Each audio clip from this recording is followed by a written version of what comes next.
What are we talking about today, man? Everything, G. It's all related. Everything. So, Gary, we've given a lot of love to the 343 masterclass. I think it'd be good to show some love to the coaches out there that are in the trenches every day, and there's a lot of coaches that tune in. So I think pulling a lesson from the 343 coaching education platform, I thought it would be a good idea today. It kind of relates to, not just the coaches, but also to the masterclass as well. But it's a lesson titled The Golden Rule to Team and Player Development. And within this lesson, you mentioned that it kind of references the previous lesson, which was the huge mistake that well-meaning coaches are making, meaning that, they're just jumping from activity to activity, pulling random ideas and different training activities into their sessions, and there's no continuity within the players. And the way that you end the lesson of the golden rule to team and player development is with the simple phrase, do less, not more. So I kind of wanted to pick your brain a little bit as to, how you kind of came up with this philosophy and why it's so important for coaches to do less, not more. And maybe, for lazy coaches or players, that can kind of sound like a cop out.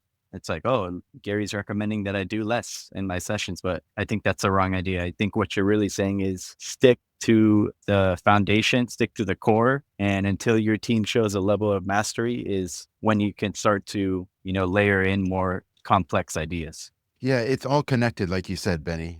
The masterclass, the coaching education platform, everything we talk about, the articles that we've been writing since 2009. It's all connected. All the lessons are connected. You might be talking about something that seems completely a world apart from something else. And an example doesn't come to my mind at the moment, but there is always that connection. So yeah, so let's see. The first thing that came to mind, because I just started teaching at the university again, it is the first week of classes. And usually the classes that I have are host to engineering majors, first and foremost. So computer engineering, computer science, mechanical, electrical, civil, you name it. And over the course of many, many years, I've kind of narrowed the scope of what I present to the students over the course of 15 weeks. In the very beginning, you have an ambitious lesson plan. You want to touch on all of these different topics. And the fact of the matter is that the more topics I would touch on, the less the students would learn. I mean, they would get exposed to different terms and terminology and get a little sample of wildly different things, but there was no retention there. It was always move on to the next, move on to the next, move on to the next. And it does students a huge disservice, in my opinion. And also, something that's a little bit more difficult to realize, it does the teacher, professor, instructor, coach a huge disservice also when you're doing a bunch of different things, Ben, instead of a select few number of things. And the way it does a disservice is as follows. First, let's focus on the student, i.e. the players here, if we're talking soccer. They never become good at anything. So one day you're teaching them to juggle with the right foot. The next day you're saying, oh, don't do it with the right foot anymore. Do it with the left foot. The next day you're saying, hey, just use your thighs. The next day you're just using your head. The next day you're saying, hey, you get what I'm saying, the stupid juggling example. So cool, you get exposed to everything. Cool, you maybe lift your level of competence marginally in all of those things over the course of a year. But what if you had just focused on 2 of the 10 things that I just riffed off of? Imagine how much better they would be at just those 2 things. So what does that bring us to? It brings us to what 2 things out of the 10 you should really be focusing in on. And that requires a lot of knowledge, a lot of experience, and frankly, a good chunk of expertise to be able to say these 2 things are the most important things of the 10. Because if you get these 2 things, then maybe you can start doing the other 8 that remain, and you'll be able to do the other 8 that remain much more easily. It'll come to you. So you're searching for the fundamental principles always. And the same thing goes for my teaching in the academic setting. In physics, there's a huge array of topics that you can focus on. And, over the course of 15, 20 years, in one particular course, let's say, that huge array of topics has been narrowed to maybe 20% or 30% of what it used to be. And then the students really get to dive in deep, go really deep down the rabbit hole on each one of those topics. And that develops their competencies, that develops the richness of their understanding, that develops nuance in what it is that they're trying to learn. And that lasts a lifetime, Ben. You learn how to learn as opposed to staying superficial with any one particular thing. So that's on the student side. And then on the instructor, professor, coach side of the equation, the same is true. You're, instead of staying superficial with everything, you're going really deep down the rabbit hole on a select few number of things, and all kinds of new knowledge that you never knew existed start unlocking, and all kinds of new connections that you never knew existed start becoming connected in your mind. And now you've developed some, what I would call expertise. And sometimes people talk about mastery because Robert Greene wrote a really great book over a decade ago, literally called Mastery. I would recommend, highly recommend everybody read it. So that term comes into the mix once in a while, but I reserve that for like the true Six Sigma geniuses, outlier geniuses out there. I would never call myself a master in anything. I think that is a lifelong journey. And if you're lucky, maybe you get a little whiff of that term mastery by the time you're 67 years old. I don't know because I'm not there, Ben. But I think those are the things that came to mind when you presented this topic of the golden rule to team and player development. Do less, not more. So I spoke about the player side, the coaching side, and now maybe we can even talk about the team side of the equation. Yeah, especially for younger coaches, it can be really tempting to just kind of move on and start with new things. Like for me in my first, I would say, yeah, my first year of coaching, right? A problem that I would find is, after the games, or for example, let's say all month we're working on just building out of the back. And okay, they're starting to slowly but surely improve. And then after the game, you have parents coming up to you saying like, "Coach, the kids have no idea how to even throw in the ball, or they have no idea how to score goals." And so like the parents are putting pressure on you to start moving on to new ideas and new activities. And at some point you do have to keep the parents happy. Otherwise, they're going to be leaving teams. So I think a lot of young coaches feel that pressure to sort of pick and choose. All right, like, yeah, the parents are right. They don't know how to throw in the balls. I'm going to spend the next 2 weeks throwing it in. Or the next 2 weeks, I'm going to work on finishing only versus sticking to that core foundation principles that is going to help your team succeed. So it is for sure tempting for younger coaches who don't have that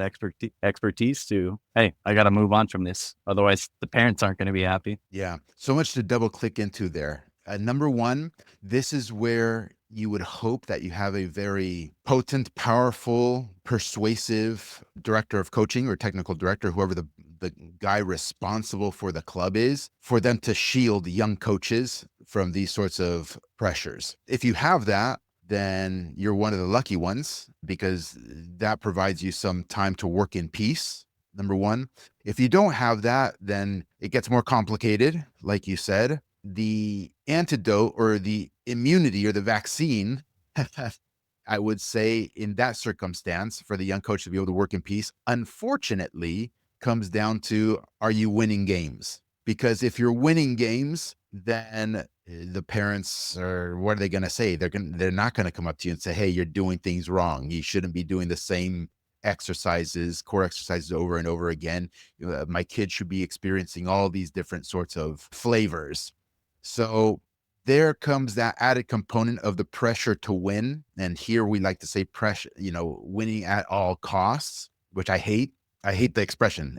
Not that I hate winning at all costs. I hate the expression that's used or the framing of it all. But unfortunately, now you see another angle to the incentives in the youth soccer system here in the country. So if you're a coach, even an experienced one, Ben, it doesn't even have to be the new coach or the inexperienced one, even the experienced ones, you have this cloud over your head of you have to win games in order for you to continue your art of coaching in the training sessions in peace.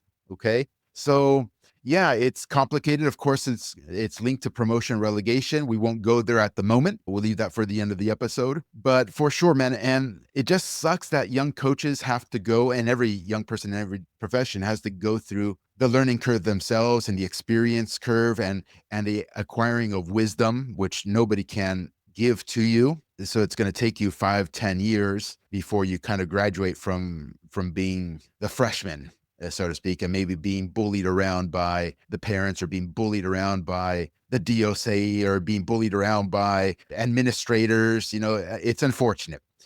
This was always my hope also with the 343 coaching program, is to help them make that curve shorter, and accelerate them on that path to experience and wisdom faster. Because if you're always in trial and error mode, then you actually might never get there, for one. And if you do actually get there, we're talking over a decade for sure. And it's a minority who actually get there on their own. And then, what we attempted to develop is to short circuit that and hopefully make the runway a more peaceful one.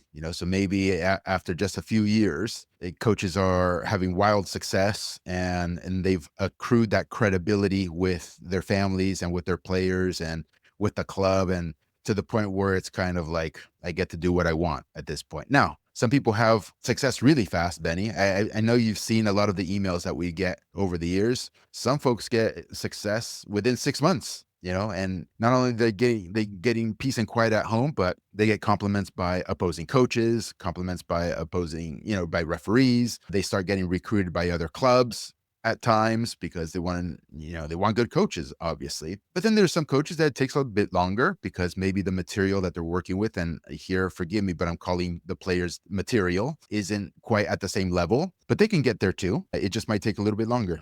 Yeah. And you mentioned this idea of winning kind of giving you breathing room. Like the first team that I was talking about, I was fortunate.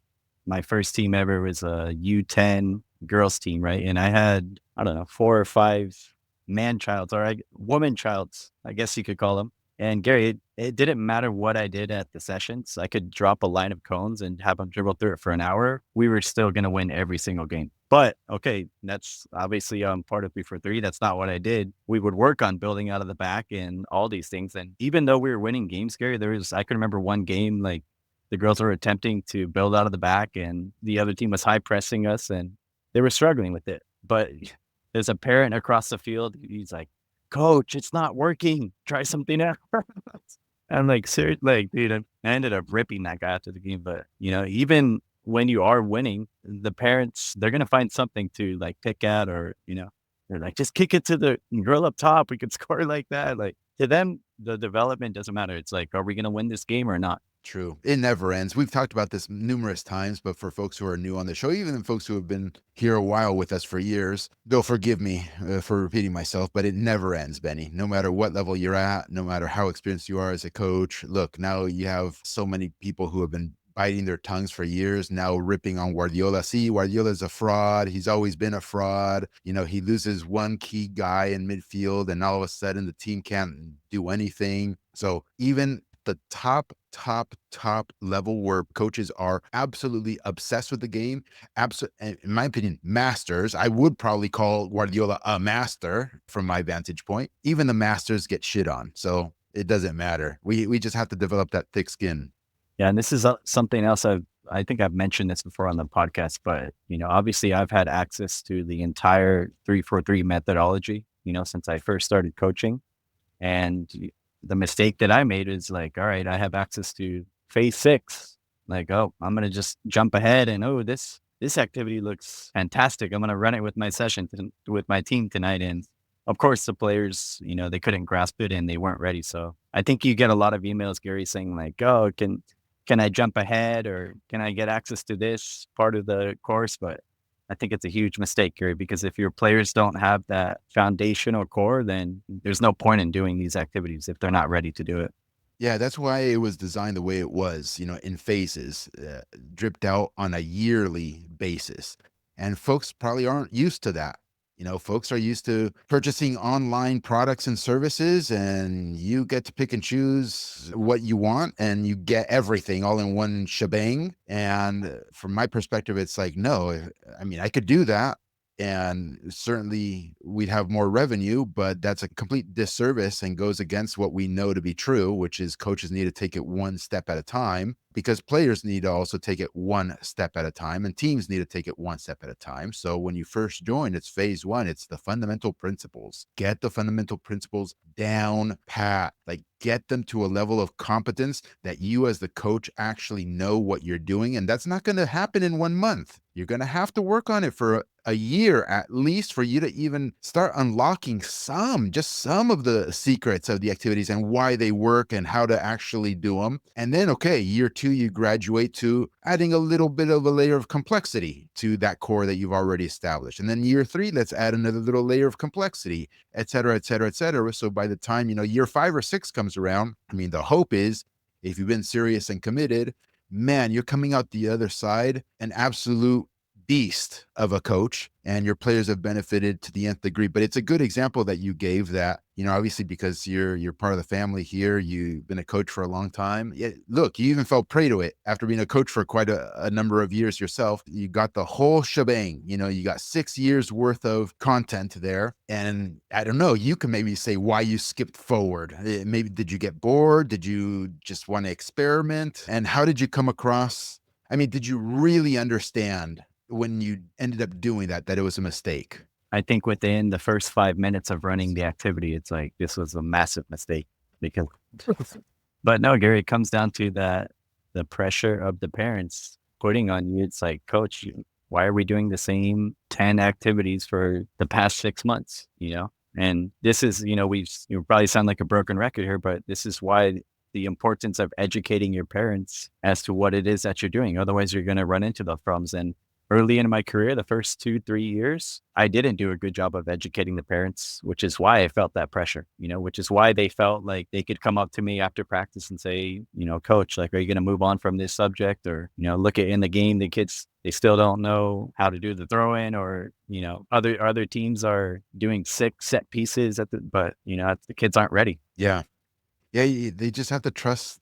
They just have to trust the coach, but unfortunately, it's not there. And unfortunately, since it's pay to play, they're emboldened to all be assistant coaches on the sideline and all be assistant coaches 24/7. I'm sure you get text messages still to this day, all the time, Benny, with suggestions of how to do things better. You can imagine all the stories that we have too, right? We had parents, calling their own kid Iniesta. Like, you just have to put him in like the right system, and build a team around him and stuff. Like, he is literally, I'm telling you, he is like Iniesta part 2. Oh, God. And I'll never forget it, man. It was a big, long ass. I don't remember if it was an email or a text message. It was an email. It was actually an email. Maybe I can even go dig through it and make a whole episode out of that. I mean, look, it's been like 12 years since this happened, and I won't name any names or something, but I'll just read the whole email for folks to get a flavor of what it is that we're exposed to.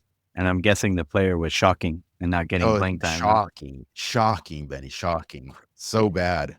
What kind of like benchmark or indicators should a coach be looking for in terms of like when they feel that they're ready to start layering in more complex ideas? Does it have to be like, all right, my team's starting to connect 15 to 20 passes a game, or we finally, we're successfully able to build out every single time? Is it at that point that you can say like, all right, these guys are ready to move on? Yeah, this is where the art of coaching comes into play. So it's not a science. So when folks ask me for metrics or benchmarks, they're looking for something quantifiable. And I get it. I understand why. It's just very difficult because there's so many more metrics, or not metrics. There's so many more things, moving pieces that need to be considered, and frankly, some instinct on the part of the coach and experience from the part of the coach to kind of say, okay, this group is ready to be taught the inside outside pattern in the build out play, or to train certain basicos or things of that nature. So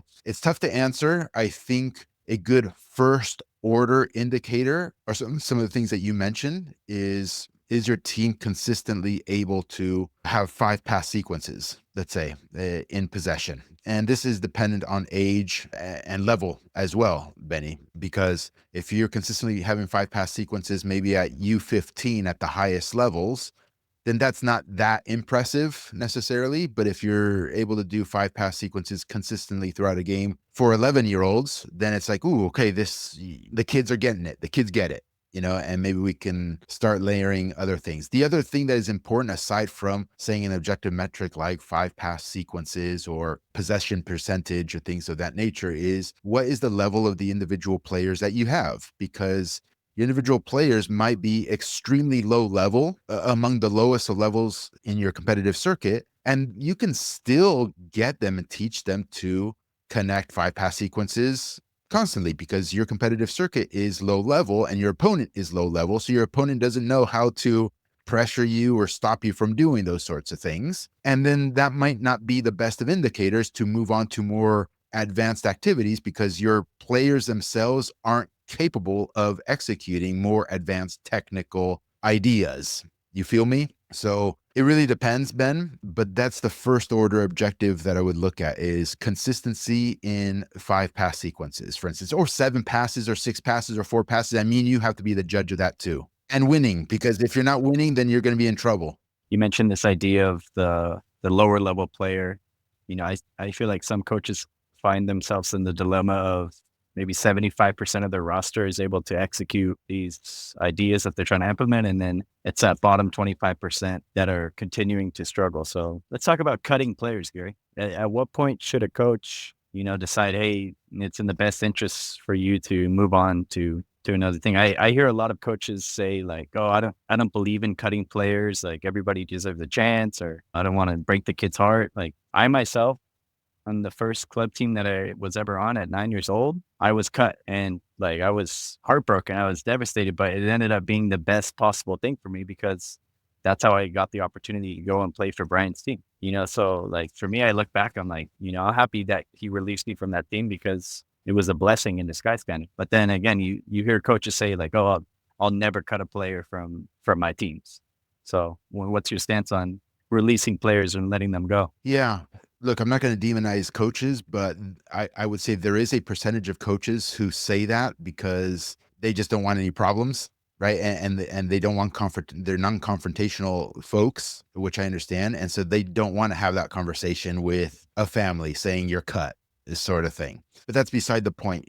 Number one, there's again incentives and pressures on coaches that we need to understand. We're in a pay-to-play system by and far, and so you're not incentivized necessarily to cut players who are paying club dues. There's an issue there already. I mean, you can do it, but you also have to have a replacement lined up, so those club dues aren't interrupted. So that's one thing that came to mind. The other thing that came to mind is the whole notion of what are youth sports for? We can go down this path of saying, hey, youth sports also serve a broader function to not just society, but the individual participants of it, which is an early proxy into life itself, because you're exposed to teamwork, you're exposed to friendships, you're exposed to competition, you're exposed to further exposed to the like boss and employee or teacher and student relationship.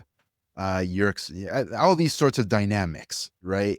Which are in everyday life. And so if you agree with that, then, one of the things that the players should be learning are life lessons as well. And one of those life lessons is rejection. It happens all the time. And one of those life lessons is getting fired or being cut in whatever manifestation that presents itself in. And so we don't have to look at it as a negative thing necessarily when somebody is cut, like you just illustrated. One door closes, another one opens for you. A fresh start, a clean slate is presented to you after one door closes. So we can always look at it from that perspective. But if I'm being charitable to the coaches who say, oh no, we should never cut players and everybody should have like equal playing time, and they're running this sort of socialist sort of thing, great. I just don't think you're doing many people favors by doing that. I don't think you're doing the other players on the team a favor. So imagine the best player on the team, or the best players on the team, or the top half of the team. They have their own goals and objectives too. They want to maybe win games so that they can become more visible on the broader club scene.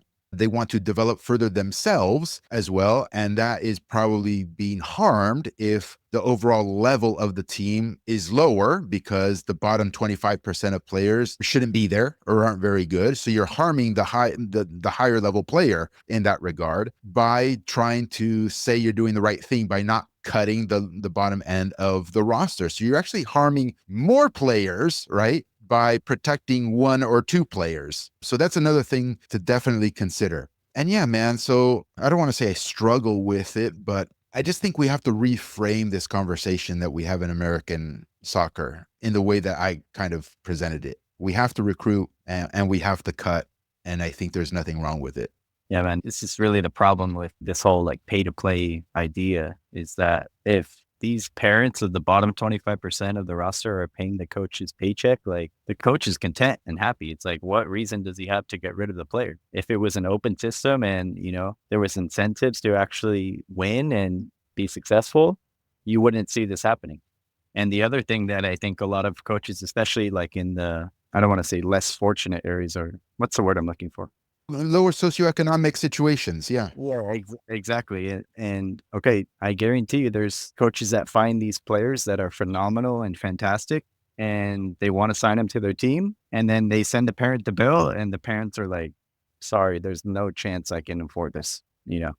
And think about how many players aren't getting that opportunity just because, their parents can't afford to play. And I think this, correct me if I'm wrong, Gary, but I think this is why TFA has had so much success at the youth level is that majority of the teams or players, they don't have to pay. Was that the case with Brian's teams? Like a lot of them weren't having to pay? Yeah. So Brian, obviously in conjunction with the president of the club, Paul Walker, they launched the so-called academy. And before anybody was calling anything an academy around here, launched the academy. And that was always the idea is if not fully funded, make it majority funded by outside sources, whether it's donations or whether it be operating income from elsewhere, so you can actually give these kids and these families an opportunity that they would otherwise really never have, Benny. So I think that was a great service to so many kids and so many families. And obviously on the upside is the sporting side of the equation, right? Because now all of a sudden you don't have that restriction of recruiting players. I mean, you're still going to have to compete for the players because other clubs also have scholarship programs or whatever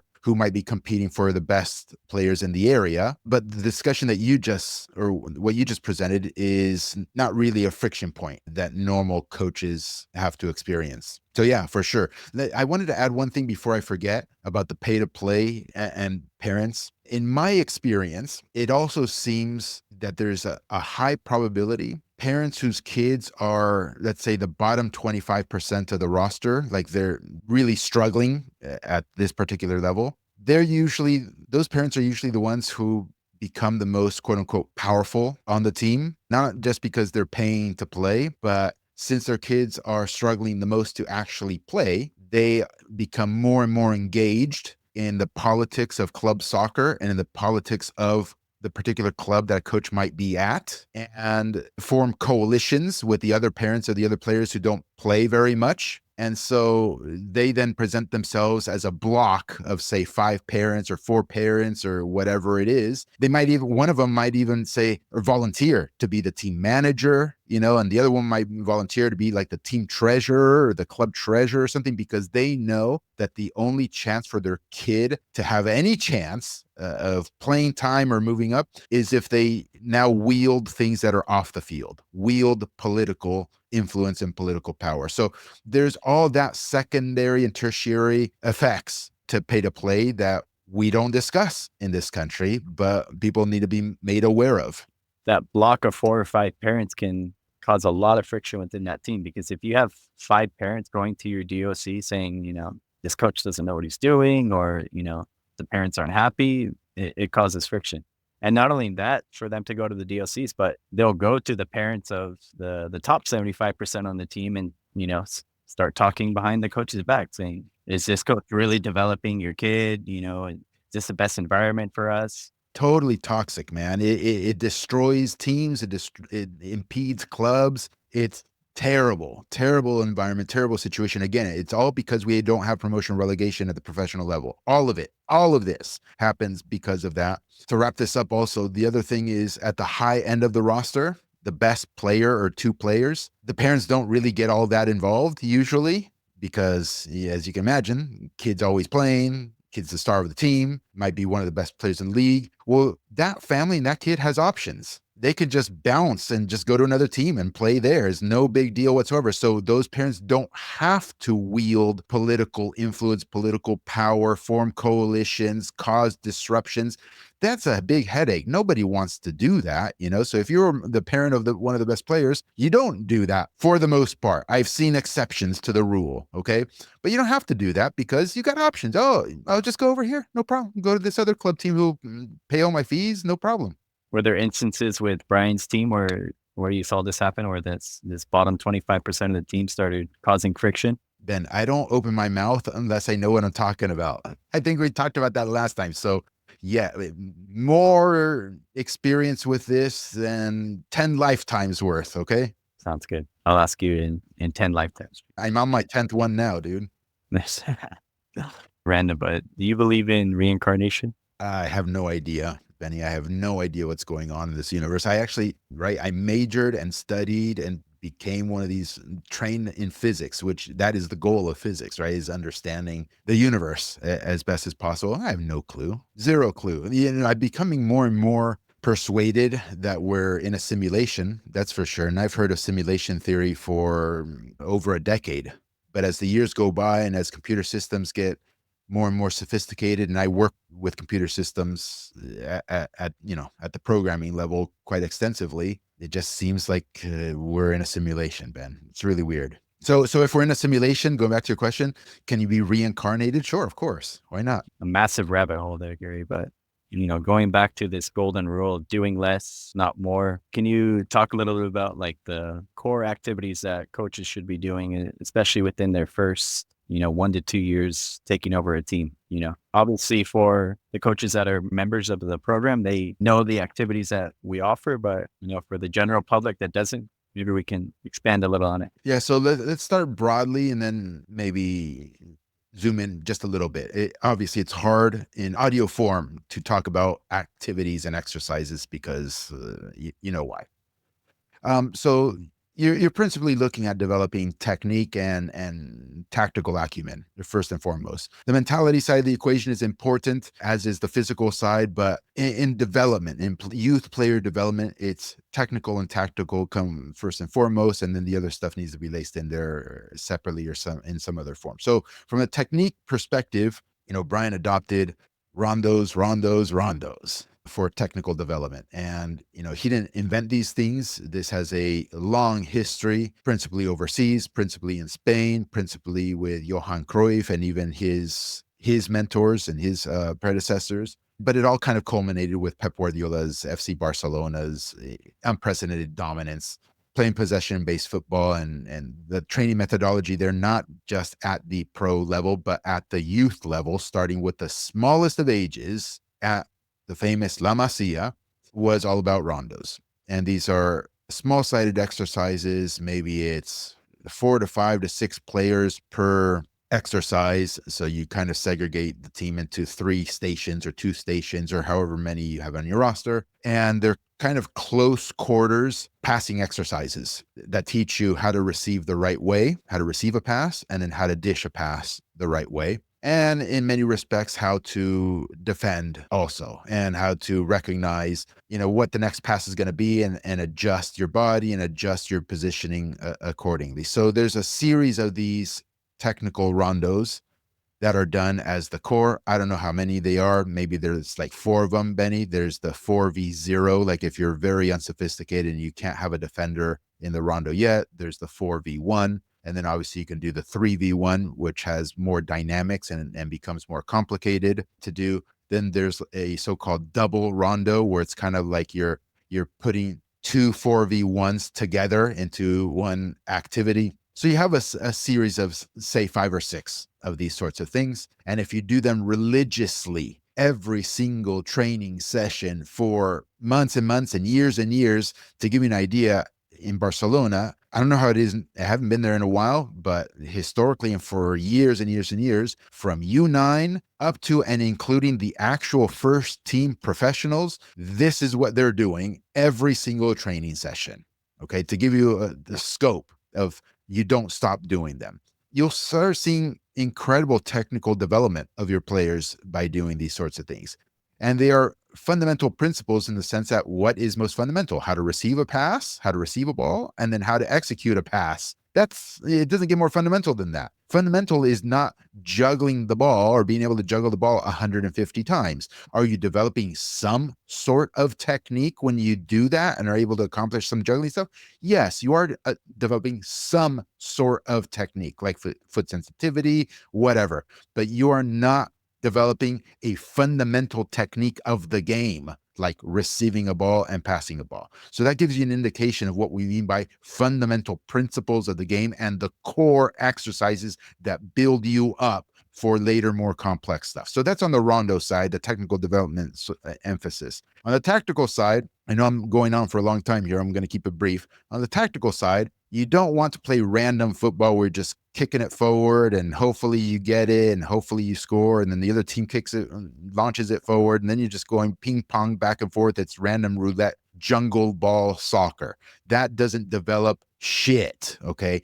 So you want to actually build a team that actually knows how to play football so that the individuals within that team are developing their soccer intellects, right? The tactical side of the thing. So how do we do that? Well, you start from the base, building out of the back. Okay. You start with the keeper and your back line, depending if you're playing 11v11, 7v7, 8v8, whatever. You build out of the back. So what do? You get the guys who are participating in the back line and you teach them how to space themselves out in possession. You teach them how to rotate the ball from one side of the field to the other side of the field, and you hammer that into them over and over and over again, first without any pressure, and then maybe you throw in one defender to go chase like a chicken with his head cut off, to try to intercept passes, and then you evolve to maybe throwing two defenders of that back line of, say, 4 plus the goalkeeper. So it's kind of like 5 versus 2. You should still be rather successful once you have some competence in doing the exercise. Because don't get me wrong, if you start throwing pressure right away at players who have not been trained with no pressure at all, they won't be successful. If you throw two defenders at 5 players trying to build out of the back, but the 5 players have never been trained at it, it's brand new to them, they are going to lose the ball, which is crazy to think about because it's 5 versus 2, Benny. You should never lose the ball. It's crazy, but they'll lose it. So that's building out of the back. Next thing you want to do is transition to the midfield. So you teach the midfielders how to check away from the ball, how to check to the ball, how to orient their bodies to receive properly. So how to lose your man, right? Because you're probably marked there or you don't have enough space. So find the space. And then you teach the back line how to inject passes to the midfielders or inject passes to the wingers or inject passes to your center forward. But all of this is still in the middle of the field, not in the attacking third. Okay. And how to retain possession there. So that is all taught. And then finally transitioning into the final third where you want to go and score, we train attacking patterns of play, which means patterns that happen in football. Generally speaking, over and over and over again. These are just established patterns that happen naturally in football. So it's a fundamental principle. What's an example? An example is like setting up a 2v1 overlap with your outside back. That happens all the time. Why? Because you always want to have a numerical advantage when you're attacking. Otherwise, your attack's probably going to fail. So how do you create those numerical advantages? You need somebody from the midfield or somebody from the back line even to go and join the attack. Now, how do they join the attack? So that's kind of like the example of an overlap by the fullback. So maybe your midfielder dishes a ball to the winger. That triggers your outside back to make a run and overlap your outside winger. Your outside winger now with the fullback has a 2v1 with the outside back of the opposing team. And now the winger has a decision to make. The decision is, do I dish it to my overlapping fullback and then he goes on to do damage? Or do I not do that and I go do the damage because the defender is focus on the overlapping fullback? Or has the opposing team kind of neutralized that some way, or it's not going to work this time, and resets all the play? So I'm just giving you three sort of decisions that maybe that one particular player has on their plate at that time, which introduces the notion of creativity, Benny. Okay. Because even though we're training patterns of play, the player is developing a vision and a feel for the game as to what decisions to make and what decisions not to make.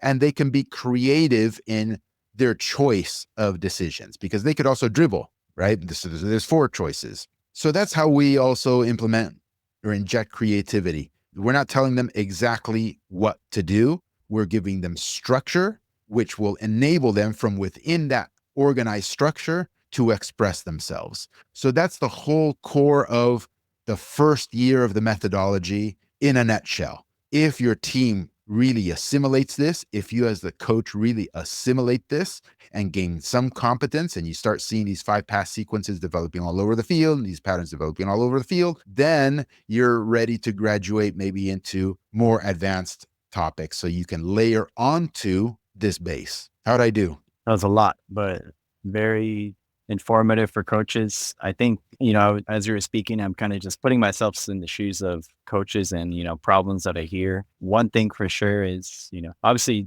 there's a lot in there to unpack. And for most coaches, they only meet twice a week with their teams, an hour and 15 minutes or an hour and a half. So to fit, all of that in is a challenge for them. The other thing that a lot of coaches and clubs struggle with is field space, meaning like, okay, my team only, let's say it's a full soccer field, my team has a quarter of the entire field. So how can I work on attacking patterns within that small quarter of the field?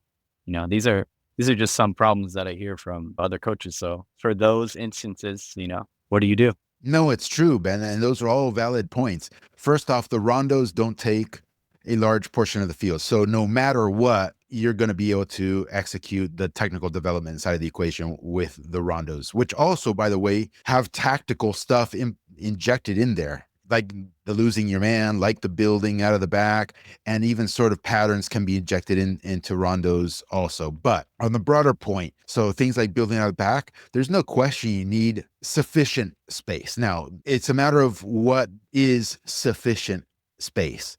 Do you need a full field to train building out of the back? No. Do you need a half a field necessarily? Not necessarily. Okay.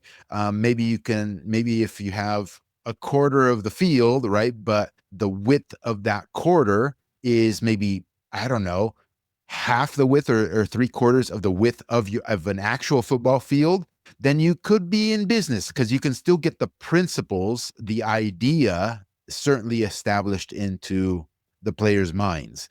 And I think that's probably true for the remaining activities like losing your man. You don't necessarily need a half a field. A quarter of a field could do just fine.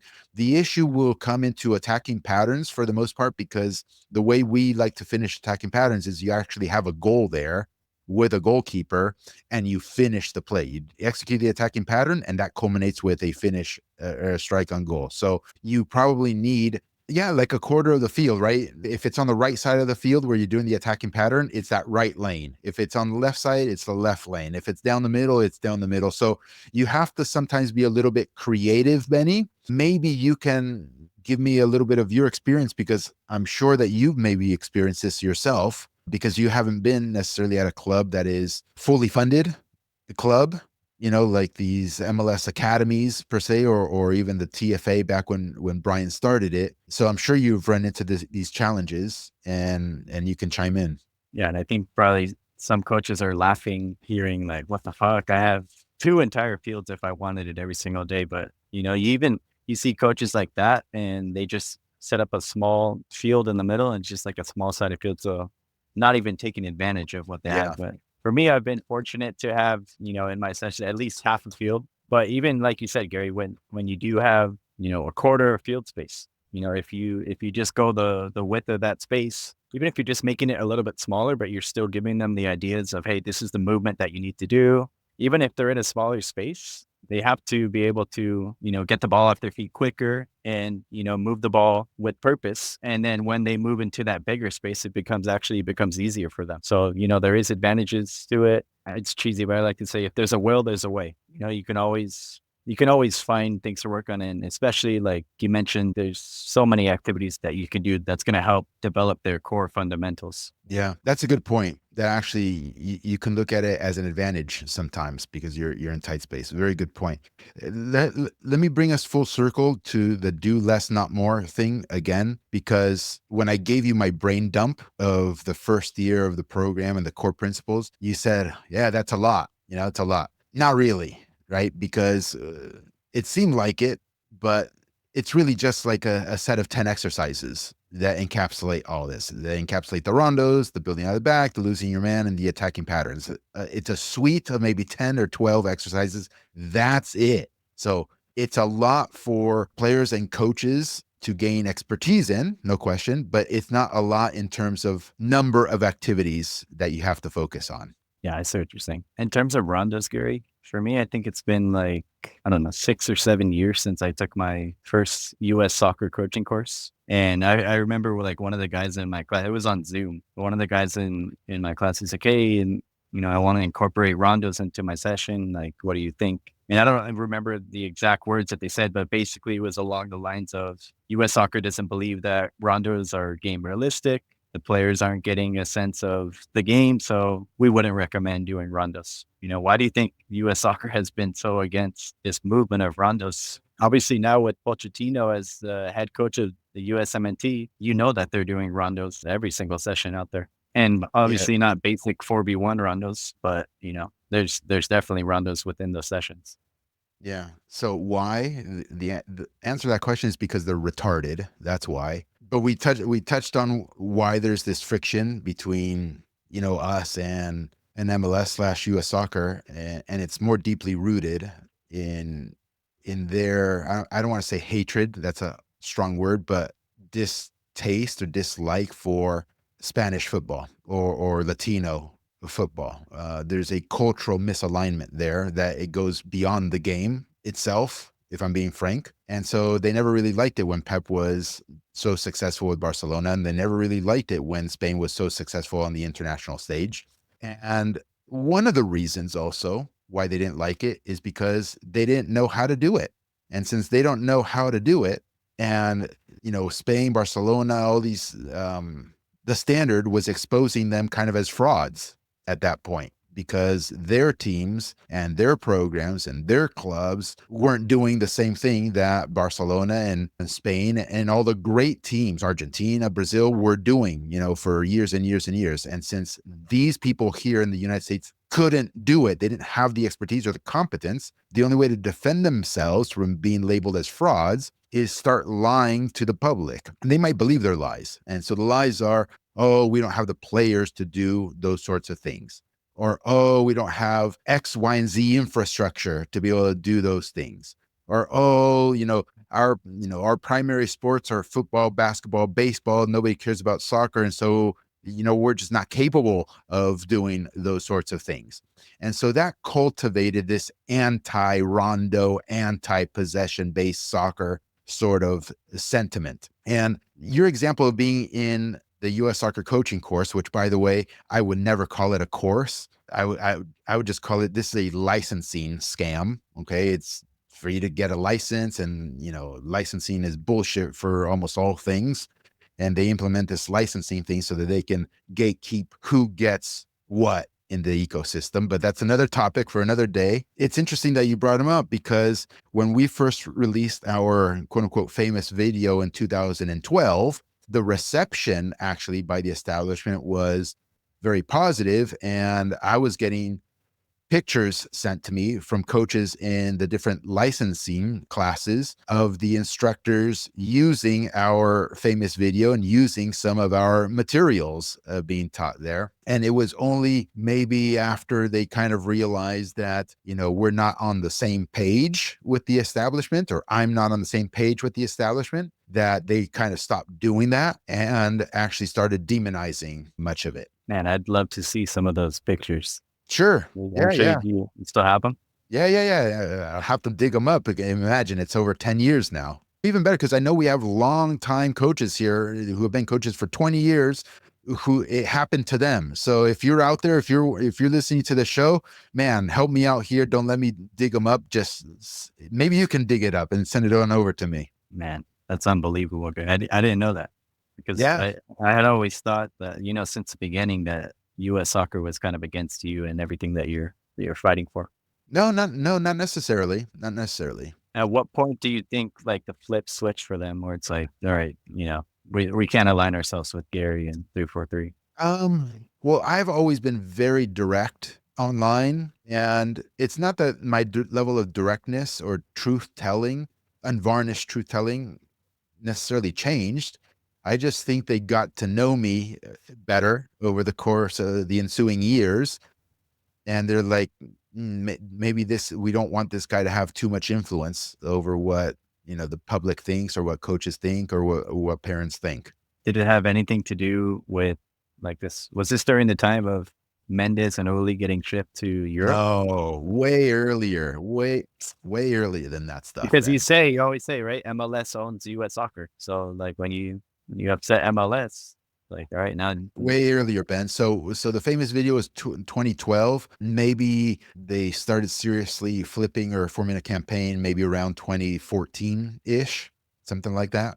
I wonder if they've had a meeting with their top executives just about you. Ben, everybody knows at the very top of the food chain. Every single person is aware. Every single person follows along. Well, we've mentioned it already in this episode, Gary, but how does promotion relegation tie into all of this? How does promotion relegation tie into the golden rule of development? Do less, not more. Yeah, golden rule of team and player development. Do less, not more. How does it tie into that? Well, we spent quite a bit of time talking about parental pressure on coaches, which is opposed to the golden rule, which the parents, from the parent perspective, which is the payer, they want you to do more, not less. Like, I'm paying money. I want to get the most out of my money. And so that kind of equates to doing more, not less. And so from that vantage point, the way to escape the parental pressure is, we discuss, is being successful on the field, winning games. Then it kind of muzzles them a bit. Or having a powerful DOC that believes in what you're doing and handles the situation for you and shields you from that vantage point. But if you have promotion relegation, you don't necessarily have to rely on those things, because with promotion relegation, pay to play will still exist, but it'll exist much, much less.